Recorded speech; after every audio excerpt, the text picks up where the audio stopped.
Alrighty guys, welcome back to this video. Thank you for clicking play. I'm Paul, my better half Megan. She's still working. Together we make up the channel Dreaming Out Loud RVing. In case you're new here, we were full-time on a 42-foot fifth wheel for a little over 2 years. Due to family issues, we had to come off the road for a bit, so we sold all that. And now we have a 94 Lance Squire 4000 slide-in truck bed camper. Yep, and that's what we've been cleaning up and giving a little facelift to. But today, you want to tow your vehicle behind your motorhome cheap, the cheapest way. Now we've had travel trailers, fifth wheels, and we did have a motorhome for a couple of years, and we never towed behind it because we couldn't afford the systems that are out there. This was long before hobo freight became a thing in our area. Harbor freight, for those of you that don't understand. They sell this 5,000-pound adjustable tow bar. We got this because we have to tow our 2000 Jeep Cherokee XJ 300 miles. Could we drive it? We could. Would we make it? I don't know. I don't want to take that chance. It's a good daily driver, but it does have some issues that need to be addressed. We just haven't got to them right now. But we have to move it in the next few days. We're going to do it with this Hobo Freight Hall Master adjustable tow bar. I'm going to get into it here and I'm going to show you. I'm going to install it on this Jeep. You can use this on several different vehicles. So the arms extend from 24 inches to 43 inches, which would be the width on the bumper. We have just enough room on this Jeep without removing these end caps, I think. But I'm going to open this thing up and get looking at it and install it on this Jeep. And you're welcome to hang around and check all that out. If you're done watching this video and you know you just want to go get the tow bar and do it yourself, have at it. Thank you for stopping by. For the rest of you guys, let's get into it. Now, I gotta say, I bought this with my own money. Harbor Freight hasn't given me anything. It's just a neat item for just $79, I think is what it listed for. I had a 15% off coupon. I added to that, and voila, here I am. And now this, like I said, this can be used on many different vehicles. Some of them you'll have to do some modifications to, like removing the front bumper cover to get to the actual brace support to mount the brackets. Now there will be some drilling involved. I'm going to have to drill some holes in this bumper, but I'll just leave the brackets on it. You know, that way I won't ever lose them. They'll just be on the Jeep.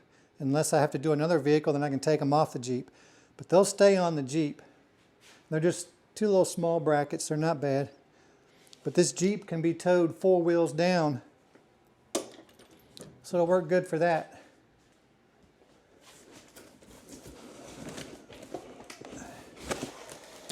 All right. Let me get y'all over here so you can see. I'm going to turn this off and get off of this thing here and whatever. I'm going to get you over there. All right, here's what it looks like opening the box. Now, I haven't even gotten into it yet. You guys are here with me getting into this tow bar. See, we got the brackets. Here's the brackets I'm talking about. And they come with the mounting hardware, big flat steel washers. But that's all that's going to be on the front of the Jeep. Oh yeah, here's the Jeep. Isn't she purty? It's got some fading paint disease, but it's stock height and everything. Of course, got big tires. Yes, they rub when I turn, but it looks cool sitting still. But the Jeep is solid. It's rust-free, and these things are hard to come by. Like I said, for the price of new vehicles nowadays, you can't replace it. For the money that I got to put into this, even if I had to put a motor in it, is thousands less than what it would cost to get a used vehicle. And that's where we're stuck. We can't justify going in debt because we don't have cash to buy a used vehicle. So anyway, for what we would put into a used vehicle, we could fix this Jeep 3 times over. Anyhow, enough of that. But these brackets will go somewhere in here like this, and they'll just stay on there. I'm just going to set them up here on this hood. Don't want to scratch my paint. Don't scratch that paint. All right. Got another bracket. I don't think these are left and right side specific. Man, I'm really risking it with that paint, aren't I? I don't think they're left and right side specific. We'll see once I get into the instruction book here. So, comes with your instructions. I'm going to look at these real quick, make sure I'm doing everything okay, and then I'll get back with you. All right, so I got up underneath to look, make sure I can get access to the back side of the bumper. Man, I got some oil leaking going on. I got to address that too. But hey, one thing that gets you away from me, why are you up in my grill? One thing they included was a nice thing to lay on. See? Just improvise, take the lid off the box. There you go. But man, I got some oil. I don't know if it's coming from my oil filter. It looks like it might be. It's quite a bit up underneath there. I noticed had a little bit on the ground right there. So that's another thing. Old vehicles, there's always something spewing somewhere or something. But we're going to move forward installing this nut. It's not a hitch, it's a tow bar. We're installing this tow bar. We're going to go from there. So it has to be 24 inches at minimum apart, or 40, what is it, 40 some? 40 some inches at the most. But anyway, I don't have that much room for it. So we're going to go with as far as I can. We're going to make some marks. We're going to do some measuring. We're going to do some marking. I got my little heater going, so you can probably hear that. I don't know, maybe, maybe not. So I'm going to put it between these bumper ends. That's about 30.5. So if I do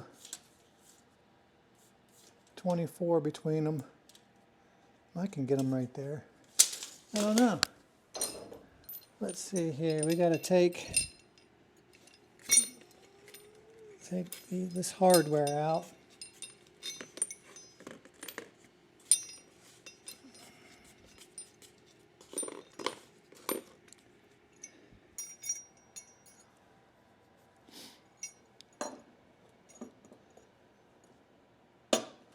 I think it'd be better to put it down like this, just underneath this body line there. About right there is probably going to be the strongest point, like that.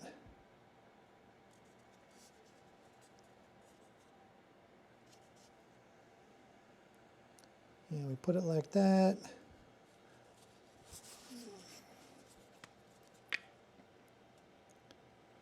So I think that'll be the strongest point. Put it right down below that little ridge there. Up here it just doesn't look right. That's about the most level. One there. One there. I got to make sure that these are, yeah, I'm sure that's the way they go. I'll double check that. But I'm going to do some measuring here. Then I got to see if I have a 1/2-inch drill bit. Alright, I got the brackets mounted on the front bumper of the Jeep. It says the minimum should be 24 inches. I think the maximum is 48. I'm at like 23.5, 23 3/4. Depends on what point you measure from. If I measure from the pins, I have plenty of room. Now don't do like me. I got these things mounted, then had to go in and take them off because I forgot to put the big old washer behind them. But I just did a 1/4-inch drill bit, and then I had a Christmas tree bit. You know what those are, I'm sure. But anyway, it's on there. I'll stop along the way and check it. It's rated for 5,000 pounds.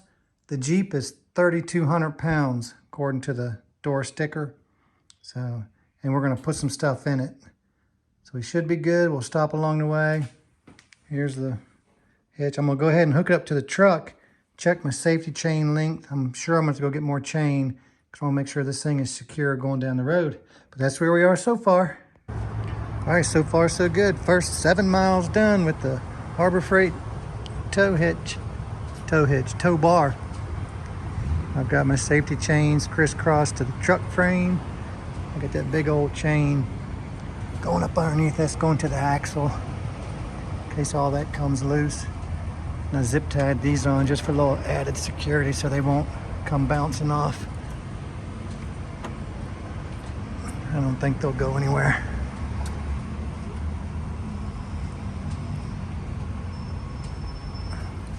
Should be all right. Got the Jeep, got the hazards going. I don't have my auxiliary tow lights. But anyway, we got 300 miles to go. We're gonna see how this baby does. Hopefully it'll be all right. Don't want to have any issues. I think I've got my chains in overkill, but rather be safe than sorry. Well, 300 miles, let's go. All right, first 100 miles. Everything's looking good. I was concerned about these plates here, but they're tight because it was really tough to get behind that bumper to tighten those bolts when I put it on. But so far, so good. I've got the Jeep running because I've got my hazards on and the key on, so the steering wheel will stay. Loose. Oh yeah, we got the Jeep packed. Look at this. Old Gertrude, she's riding shotgun. All that stuff back there. That's a dryer. Yes, we're using the Jeep to haul the dryer back. We weren't sure what the weather was going to be, so we didn't want to put it in the back of the truck. So we're getting the battery all recharged.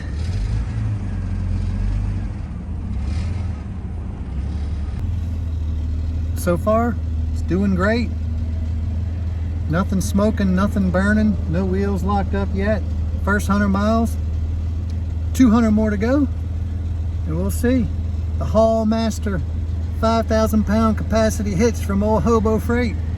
Tell you what, man, it's an inexpensive way to flat tow your vehicle, especially behind a motorhome. Oh yeah, so I don't have any brake system set up on this Jeep. We're just, that's a lot of glare, isn't it? I'm a king of glare. When the truck brakes, just the inertia is slowing down the Jeep. So I just take my time slowing down. I don't hit the brakes hard because I don't want to jam that tow bar up into the ball of the truck. I think that'd be a weak point. The tow bar's 5,000 pound capacity. The Jeep is 3,300 pounds. We got quite a bit of stuff in here. We've probably got another, I don't know. Oh, how much does a dryer weigh? Plus all the other stuff in here. Maybe we've got another 300 pounds, 350. So we should be within the limit. All right, let's get this another 100 miles. We'll check it again. All right. Let's see. We went a little longer. Oh man, almost. She's dead. Daggone it. We tried to make it.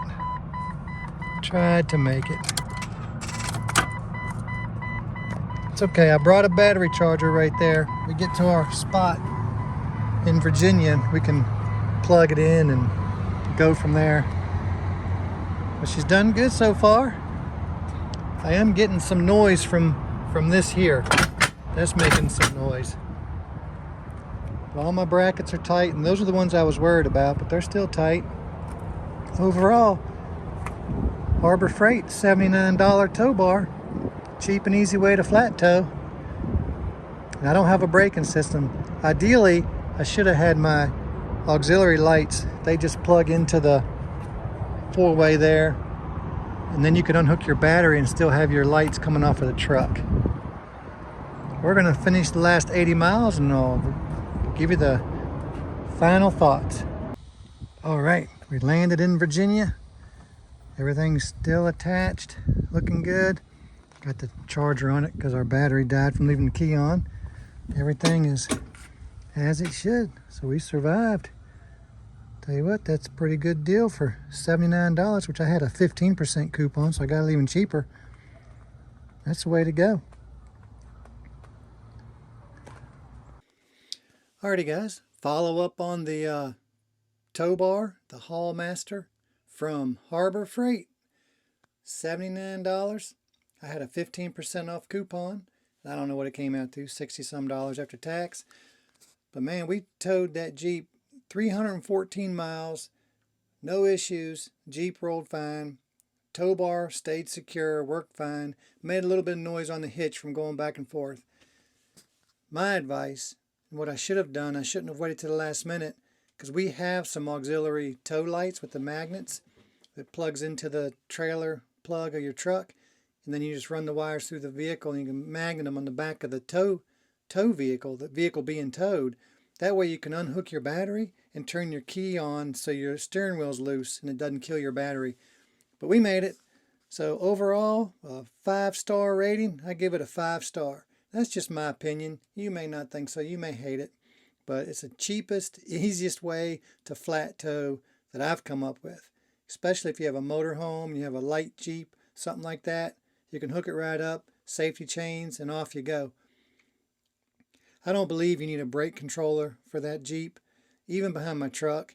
The only thing is I did take it easy on some of the braking. I had to hard brake once or twice, and that made me a little nervous because where the coupler is on the ball, it's got that little piece of metal that comes down and catches the ball, and I was afraid that, 3,000 pounds pushing on that hard and fast would be damaging to that, but it didn't. It did fine. So if you want to use a brake, it wouldn't hurt. Now you do have to do some drilling to attach this tow bar. Anything you put them brackets on, you've got to drill the holes. Well, as far as I know anything, I don't think anything's got pre-drilled holes, but they may. So you do have to drill. I wasn't worried about drilling into my bumper. It's a 2000 model Jeep. After I drilled, I did coat the inside of the holes with some paint. Will that last? I don't know. Really don't care. So it's old. I don't care. If it rusts, I don't care. It's a bumper that can be replaced or refinished. Those brackets are going to stay on that Jeep for the long haul anyway, unless I have another vehicle I can put them on that needs towed, which I doubt. So my opinion of that tow bar, it's a winner. Winner, winner, chicken dinner. If you need one, go get one. There's no sponsorship here. We don't have a link. It's Harbor Freight. Everybody knows it. But thank you guys for watching this video. Hope you all have a good one. And peace out.